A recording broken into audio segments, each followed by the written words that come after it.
Bonjour et bienvenue sur sophiefrenchacademy.com. Aujourd'hui, nous allons étudier les chiffres 0, 1, 2, 3, 4, 5, 6, 7, 8, 9 et plus généralement les nombres 10, 14, 30, 50, 100, 1000. Et pour l'occasion, je vous propose une visite de la Tour Eiffel sous le soleil.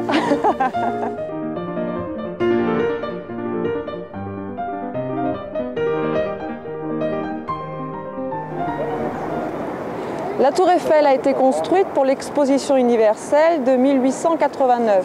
La construction débute en 1887 et elle aura duré exactement 2 ans, 2 mois et 5 jours. C'est avec l'essor du tourisme international à partir des années 60 que la Tour Eiffel connaît un succès touristique massif.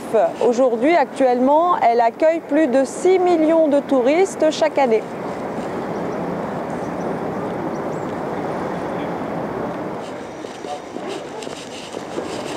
Alors il y a 2 moyens pour accéder aux 3 étages de la Tour Eiffel, les ascenseurs et pour les plus sportifs et les plus courageux, les escaliers.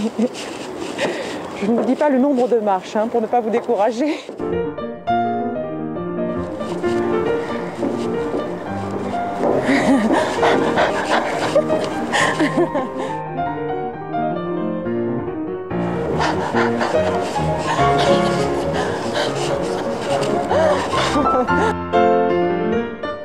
« 300 mètres !» La Tour Eiffel mesure 300 mètres et je crois qu'en comptant l'antenne au sommet de la Tour Eiffel, on arrive à 324 mètres. Jusqu'en 1930, la Tour Eiffel est restée le monument le plus haut au monde jusqu'à la construction de l'Empire State Building.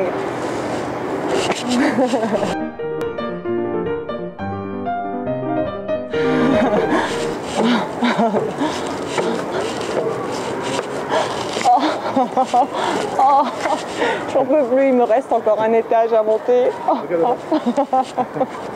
Alors, je suis arrivée au premier étage. Je vais en profiter pour faire une courte introduction sur ce qu'on appelle les nombres ordinaux qu'on utilise pour classer ou ordonner. Par exemple, premier, deuxième, troisième, quatrième, etc. Pour la formation, c'est très simple. On prend le nombre cardinal, 1, 2, 3, 15, 20, 30, et on ajoute le suffixe ième. On utilise les nombres ordinaux pour se référer au siècle. Par exemple, la Tour Eiffel a été construite au 19e siècle. Alors nous sommes donc au premier étage, nous sommes actuellement à 57 mètres au-dessus du sol et le premier étage peut accueillir jusqu'à 3000 personnes simultanément.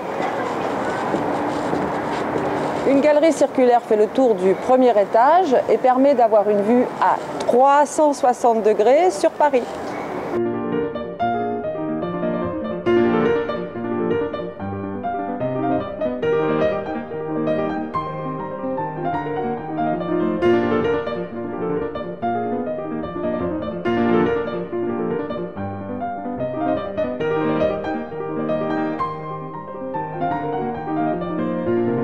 Alors, les ascenseurs de l'époque, apparemment beaucoup plus confortables que ceux d'aujourd'hui, puisque les personnes étaient assises dans l'ascenseur.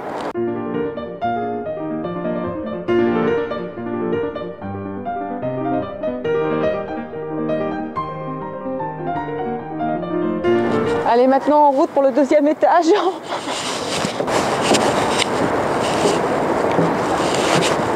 Alors, la Dame de Fer, elle se mérite. Enfin, je vous conseille les escaliers, parce qu'il y a vraiment une vue extraordinaire. On découvre progressivement tout Paris, c'est merveilleux. Voilà, deuxième étage. Je n'irai pas au troisième. De toute manière, le troisième étage est uniquement accessible par ascenseur.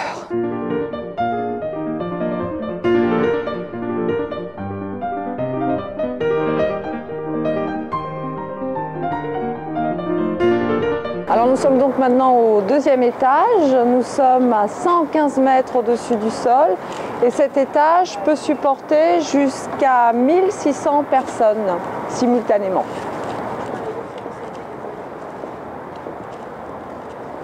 C'est du deuxième étage qu'on a la plus belle vue par temps clair et dégagé. On peut voir jusqu'à 50 km, 60 ou 70 km.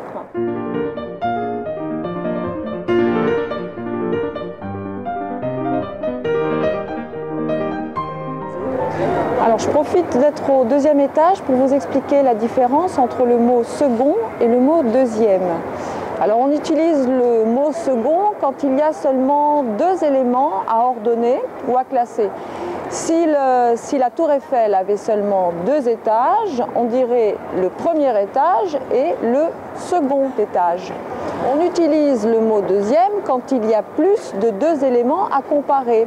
La tour Eiffel a trois étages, donc on dit le premier étage, le deuxième étage et le troisième étage.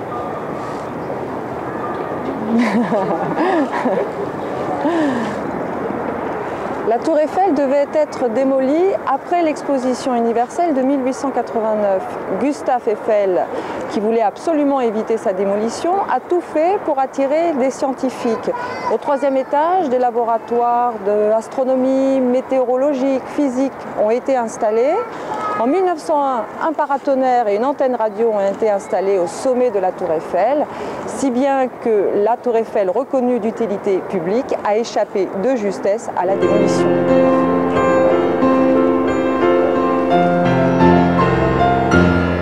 Alors la structure de la Dame de Fer se compose de plus de 18 500 pièces métalliques et 2 500 000 rivets. Alors, les rivets sont comme de gros boutons qui permettent de fixer les pièces métalliques entre elles. Alors comme souvenir de votre visite à Paris, vous pouvez acheter des rivets, qui ne sont évidemment pas les rivets d'origine de la tour, mais des rivets copies. Certes, la France est en crise, mais pas au point de démonter sa tour Eiffel et de la vendre en pièces détachées.